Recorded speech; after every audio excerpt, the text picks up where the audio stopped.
Does retail really see it? All of this will be answered in the next part, where I will show you the real face of the market between 9:15 and 9:30 and the 3 signals that are essential before taking a trade. Retail traders watch candles. Pro traders read the intention behind the candles. If you think a green candle means buy and a red candle means sell, stop right here. Because that mindset is exactly what makes you late in the market every single day. Truthfully, between 9:15 and 9:30, the market does not give you signals. The market tests you, and whoever fails this test, their money becomes profit on someone else's screen. I know what you do. 9:15 the market opens. The first candle moves fast. Your heart says, don't miss the move, and your finger jumps to buy or sell. This is exactly where retail loses.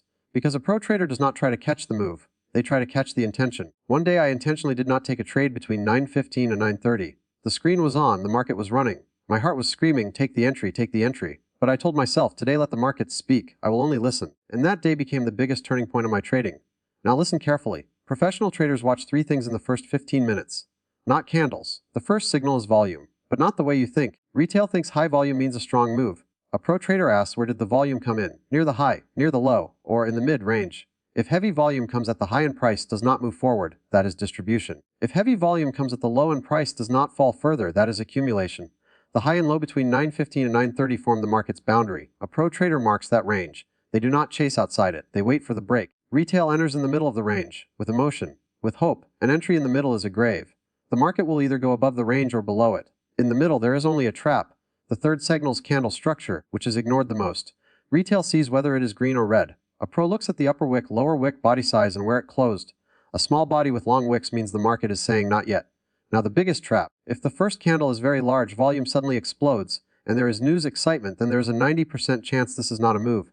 It is an invitation for your emotions. The market does not pay those who come fast. It pays those who come right. Now honestly tell me, how many times did you enter at 9:16 and exit at 9:20? How many times did you say, I should have just waited a little more? The market gives signals every day, but in the middle of noise, only a calm mind can see the signal. Now the biggest question, if not candles, not volume alone, not emotion, then when should you enter? What is the exact moment when a trade stops being gambling? And what are the 3 conditions that, if even one is missing, you should not take the trade? All of that is in the next part, where for the first time I will give you an exact rule-based answer. When to trade between 9:15 and 9:30, and when to simply watch the market. If you do not know the exact rule for trading between 9:15 and 9:30, then trading at that time is not experience, it is an experiment. And experiments in the market are always expensive. Today I will not motivate you, I will not excite you. Today I will give you a straight, bitter truth. Trading between 9:15 and 9:30 is not a skill. It is a permission, and that permission is given by the market, not by you. I know what you want. You want someone to say yes, buy at 9:17, no, sell at 9:22. But if the market were that simple, every trader would be rich. There was a time when I also used to ask, when should I enter? Then one day my mentor said, before taking an entry, check whether the market is even allowing you to enter. That is where my trading changed. Trading between 9:15 and 9:30 is not the default, it is the exception. The normal rule, no trade. Special permission only if conditions match. If even one condition is missing, no trade. First understand this. The 9:15 to 9:30 high and low is the market's first language. If the market is still moving inside that range, giving false moves up and down, it does not mean the market is confused. The market is collecting liquidity. Trading at this time is like standing in the middle of a moving train. A trade becomes possible only when price clearly moves above the first 15-minute high or below the low and stays there, not just spikes and runs away. What does retail do? High breaks, instant entry. What does a pro do? High breaks, they pause. They watch. Is the market accepting this level? If after the break the candle closes above, the next candle does not reject, and volume is not panic-driven, only then is the trade valid. Remember this, the break is not the signal, the hold after the break is the signal. Now the simplest but most powerful rule, do not watch the candle body, watch the close. What the market shows matters less than where the market closes. If the candle went up but closed in the middle or low, forming a long wick, the market clearly said no. And where the market says no, showing ego destroys accounts. If volatility is very high, the move is news-driven and candles have no structure, then the best trade between 9:15 and 9:30 is no trade. This is not weakness, this is professionalism. The market gives opportunities every day, but not every minute. Now ask yourself honestly, have you ever taken a trade just because the market was running? Have you ever broken patience even while knowing the rules? If yes, the problem is not knowledge. In trading, losses do not come from wrong entries. They come from early entries. Now comes the most dangerous question. When rules break, when patience collapses, when the loss has already happened, in that moment, how do you stop yourself? How do you avoid revenge trading? How do you control emotion when the market is showing money right in front of you?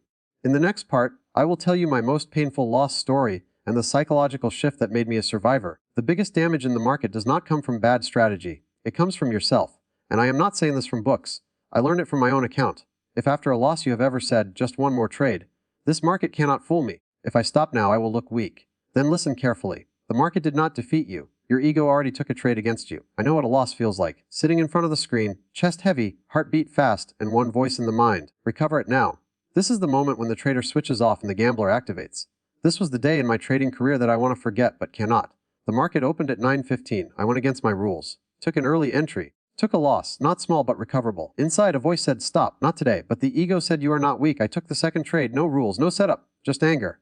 The market slapped me again. My hands were shaking. The screen looked blurry. Sweat was coming. But the most dangerous thing, the pain was gone. Now there was numbness. This is the stage where not just account breaks, identity breaks. That day I did not just lose money. I lost patience. I lost discipline. And most of all, I lost self-respect. After the market closed, I kept staring at the screen. There was an option to take 0 trades. But I chose to prove myself. And proving yourself to the market is the most expensive hobby. Revenge trading is not for profit. It is to heal ego, to suppress pain, to refuse accepting the loss. And the market does not accept emotion. If after a loss your next trade is faster, size is bigger, and rules are fading, understand this. You are not trading, you are reacting. I wrote one rule on paper in bold after a loss: no immediate next trade. Mandatory break, 15 minutes, 30 minutes, or the full day. The market is not running anywhere, but your account can. Think honestly, how many times did you take a trade just because you could not accept the loss? How many times was the strategy right but execution emotional? If the answer is yes, you are not a bad trader. You are human. After that day, I did not become profitable immediately, but I became stable, and in trading, stability is the foundation of profit. Now the question is, how do you stop yourself after a loss? How do you keep emotion under rules? How do you build discipline into a habit, not motivation? In the next part, I will give you the 3 psychological anchors I personally built so that losses control my rules, not my hands. Strategy can get you into trades. Psychology keeps you alive in the market. And the one who does not understand this after losses does not last long. Let me be honest. People do not lose in the market because they do not know the rules. People lose because under pressure, they forget the rules. I know what you are thinking. I understand everything. But the moment I take a loss, I forget it all. This is not your weakness. This is the default behavior of the human mind. There was a time when I had the best setups, clear rules, and experience, yet I still made mistakes. Why? Because I had no anchors. An anchor means a mental rope that stops you from being swept away by emotional waves. Before the market opens, I make a contract with myself on paper. Even today, it includes maximum trades for the day, maximum loss for the day, conditions in which I will not trade, and the most important line, the market owes me nothing. I demand nothing from the market. This works because when a loss happens, the mind argues, but written words do not argue. There is one rule that saves me every time from revenge trading. After a loss, minimum 15 minutes gap before the next trade. During that gap, do not look at charts. Do not look at P&L. Just breathe. Emotion peaks in the first 10 minutes. Delay weakens emotion. Then one shift changed everything. I stopped asking how much will I earn today, and started asking how well will I follow my rules today. That day my trading changed. The market does not pay the right trader, it pays the ready trader. One day a perfect setup appeared. Entry was clear. Profit was visible, but I did not take the trade, because it came after my daily loss limit. That day I did not make money, but I won myself. If you think if I had taken that trade, I would have made profit, then listen carefully. The trade you skip with discipline is the trade that makes you profitable in the future. The strongest trader is not the one who trades the most. It is the one who does not trade when it is not needed. When you stay silent after a loss, when you let opportunities go, when you put ego aside, the market does not reward you immediately, but it changes you internally. Now the final question, how do we use all these lessons practically? How do we apply these rules in real market days? And how do we identify whether today is a trading day or a watching day?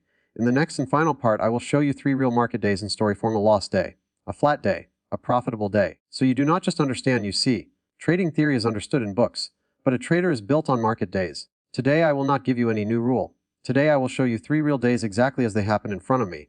No makeup, no hero story. If you think I know everything, I just cannot apply it, then listen carefully. You cannot apply it because you are reading the market day wrong. Not every day is for trading, but every day is for decision making. 9:15, the market opened with fast movement. At 9:18, the first setup appeared. According to rules, entry was borderline. Heart said it will work, mind said wait. I listened to the heart.